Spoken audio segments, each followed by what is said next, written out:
Gary, genealogy seems to be a continually growing hobby. What are some of the things that have contributed to helping people find more things about their family than, say, they would have 20 or 25 years ago? The fact that there are more things online now than there ever were before, more and more things. Every day, things are getting digitized and put online. We've got resources like Ancestry Library, which we provide here on site.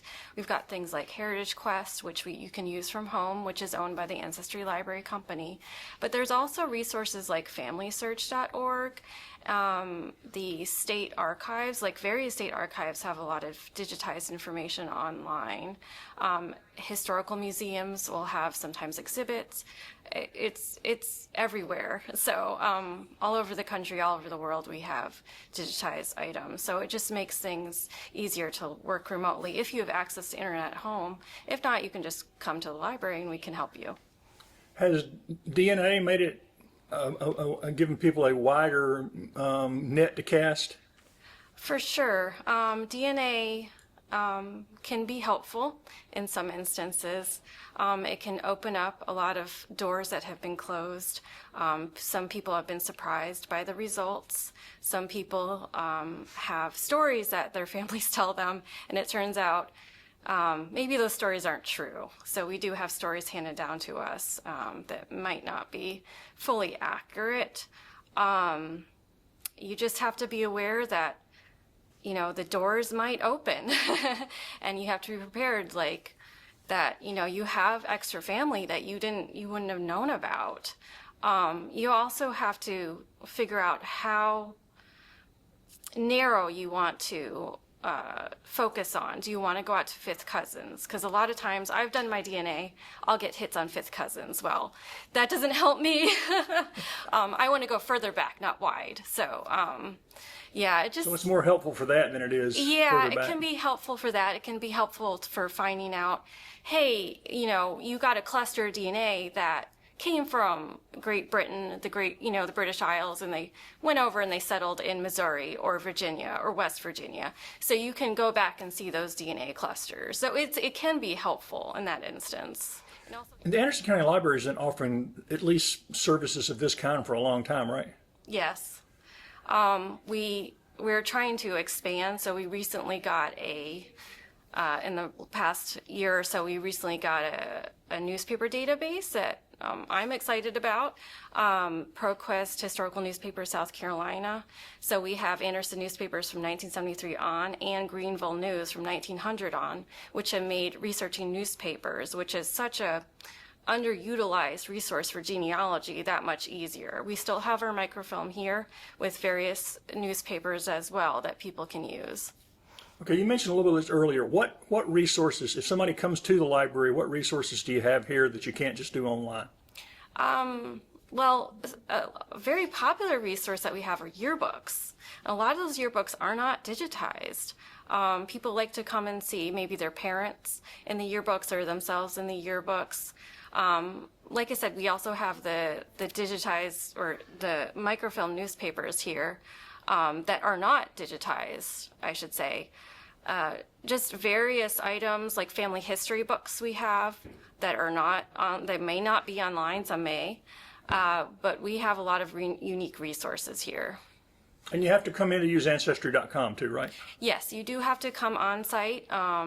Any one of our branches provide access to Ancestry Library. Has that been the key for most people, Ancestry.com? Do most people use it first, or is it? I think it's helpful to use that or Heritage Quest.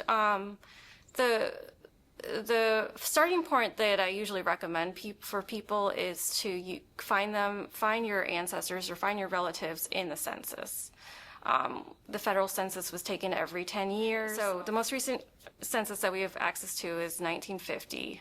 It became public after 72 years. So in 2022, it was made public. So we have to wait another 10 years for 1960 to come out. But 1950 is very recent. So you might find your parents in there. You might find your grandparents that you didn't find before. In between that, there's things like city directories that you can look up your relatives in. And the online resources, again, remind me again what those are that they can get through the library. Do they need a library card for those? They will need a library card. So yeah, you just need to have your library card handy. If you don't have one, you can get one for free at any one of our branches. Just come in with your state ID, your driver's license, your picture ID with your current address on it, and we can get you all signed up for a library card. And there's tons of other resources besides genealogy, but genealogy is my favorite, so I'm going to promote that the most. But yeah, you know, we've got tons of things. So just go to our website and you'll find all kinds of things that you can borrow. And you mentioned the major ones again you can get to online. What are they again? So you can find Ancestry Library here at the locations. Heritage Quest, which is owned by the Ancestry Company, you can use remotely. It has fewer records, but it is very robust. You'll find lots of things like wills, like I said, census records, and lots of other things related to that. And ProQuest Historical Newspaper South Carolina, which has Anderson Independent, Anderson Daily Mail, starting with 1973 and on to current, and Greenville News 1900 to current. And if somebody comes in and just says, I have no idea where to start, what would you tell them and how would you help them? I would just say, you know, we do have a brochure beginning your family history research. I would just suggest go to the census records, see if you can locate them in there. Also, I will note census records can be tricky because of handwriting. Sometimes the optical character recognition of how it's digitized, it may not be, you know, digitized in a way that makes sense. So you have to be very creative with your spelling of the last names and the first names of people, and also nicknames. These are all things that I go over in our classes that we have regularly. So y'all do have classes to help people get started? We do. We have at least one class a month related to genealogy. So we would have a census records, we have military records, pension, all kinds of fun things. And there's an enthusiastic community of people who are interested in family history, right? I talk to some of these people and they just light up. Yes. So we do, I mean, all throughout the country, we have people that are wanting to know their roots more and wanting to have connection with where they came from. Even here, we do have a local chapter of a genealogy society that do help people as well. So, and they are very enthusiastic. We do get a lot of dedicated people coming here. Sometimes, you know, it's just very basic, I don't know what to start, and sometimes it is, where is your genealogy collection? And then you just point to it and you say, these are where the major things are, and they're like, okay, I got it from here. And you just see them, you walk by, and they just have piles of books around them, and they know exactly what they're doing. And have you done this for your family history? I've tried, yeah. I've hit a couple brick walls, so yeah. I've done my DNA, like I said, and I have gone back and looked at records. Very fortunate to be able to look at the worldwide records to see, you know, where exactly in Europe my family came from.